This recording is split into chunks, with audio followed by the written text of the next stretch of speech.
Podcast,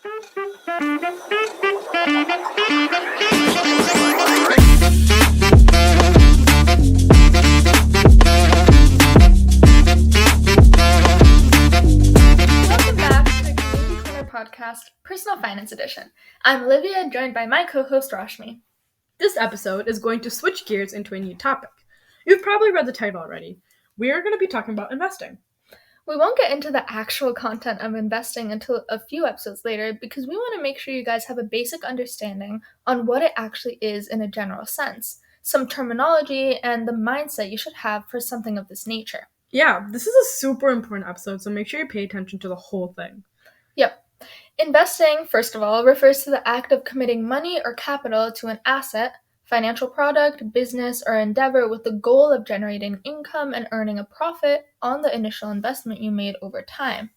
Many people opt for this way of income because there is a lot of diversity in ways you can invest. If you want to play it safe or be more risky, there is something that caters to your needs the best. That makes sense, but I'm not quite understanding what the importance of this is and what this has to do with personal finance. That's a valid question to have. Well, investing provides opportunities for your money to grow over time. It allows you to accumulate wealth and achieve long-term financial goals like retirement, buying a home, or funding education. By earning money that exceeds the rate of inflation, investing helps maintain the purchasing power of your money instead of keeping cash that can lead to its devaluation. Wait, that makes a lot of sense. And now that I think about it, investing provides financial security, which is the ultimate goal of personal finance, to create a safety net for unexpected expenses or emergencies and increase your funds at the same time. Yeah, exactly. So, to make sure you guys are set up for the episodes to come, we're going to be going over some vocabulary that will be used as we talk about forms of investments. Without knowing the basic vocab, everything we say will sound like a foreign language to you, so this is really important. So let's start off with appreciation and depreciation. No matter what form of investment you decide to opt for, your investments will fluctuate between appreciation and depreciation. This means that the value of the investment will increase, which is appreciation, and the value of the investment will decrease, which is depreciation.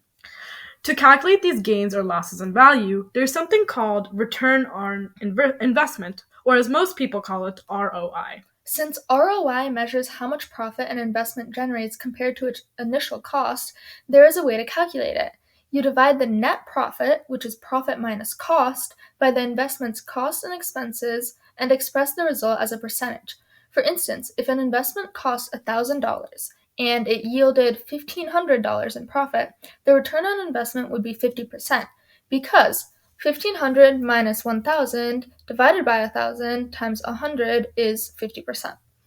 If the percentage is positive, you know that you made a profit or had capital gains, which we mentioned before.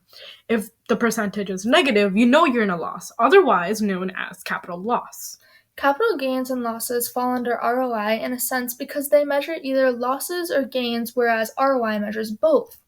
The next two terms are strongly related to each other. The first one is portfolio. This word is commonly used in an academic sense where teachers place all your tests in it so they can show your growth as a student.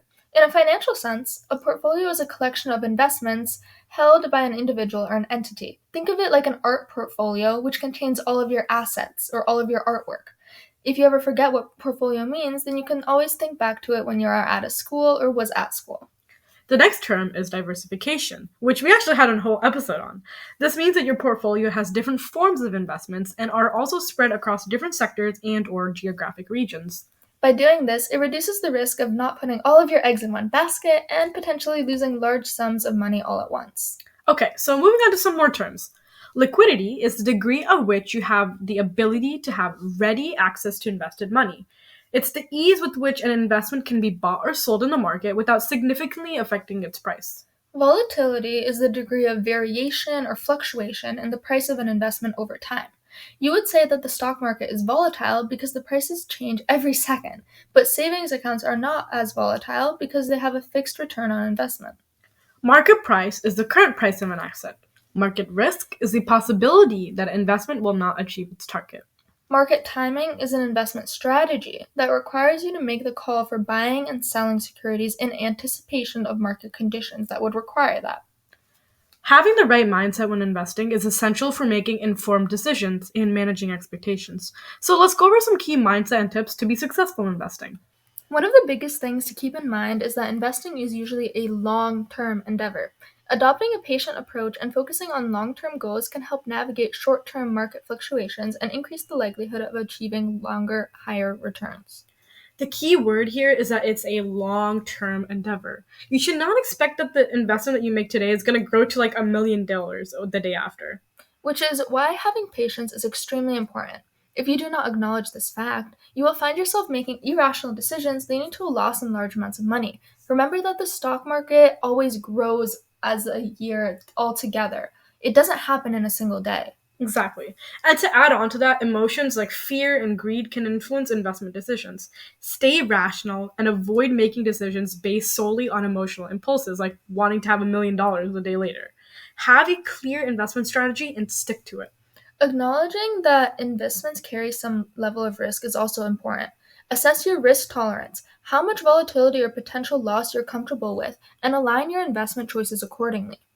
Segueing into some tips for investing, make sure to continuously educate yourself about different investment options, strategies, and the financial markets. Research thoroughly before making investment decisions. Understand the fundamentals of the investments that you're considering.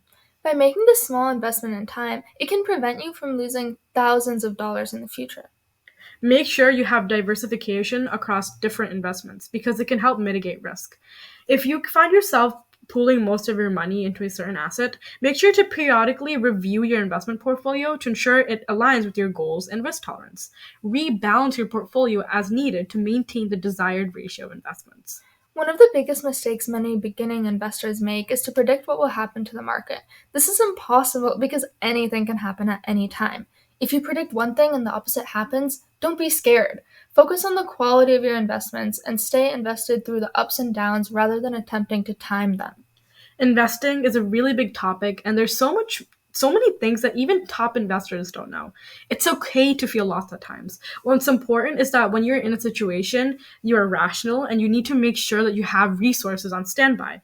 That doesn't mean having a professional to come sit down and talk to you at every second. That's an option, sure, but it's not practical for many people because it costs money. This is why we will be giving you some free resources that you can use. If you enjoy learning through reading, you can get these books from your local library.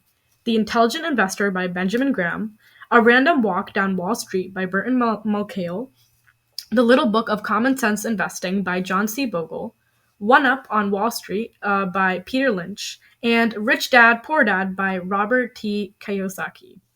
Websites like Investopedia and NerdWallet are amazing too.